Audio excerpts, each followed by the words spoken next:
সূরা ফাতিহা, নামাজে সূরা ফাতিহার সাথে আরেকটা সূরা মিলে পড়তে হয়।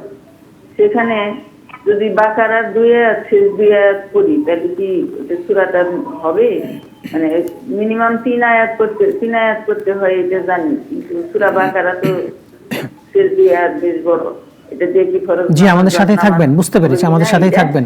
সূরা বাকারার শেষ 2 আয়াত পড়লে সালাত হবে কিনা ফাতিহার পরে? সূরা বাকারার শেষ 2 আয়াত মোটামুটি খুব ছোট্ট নয়, বড় আয়াত। যেটা বলা হয় যে সর্বনিম্ন ছোট আয়াত হলে 3 আয়াত, বড় আয়াত হলে 1 আয়াত।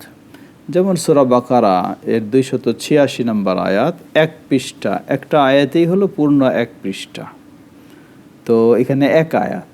82 ওই ঋণের আয়াতটা। জি সরি, 82 নম্বর ঋণের আয়াত, যেটা দাইনের আয়াত যেটা। হ্যাঁ।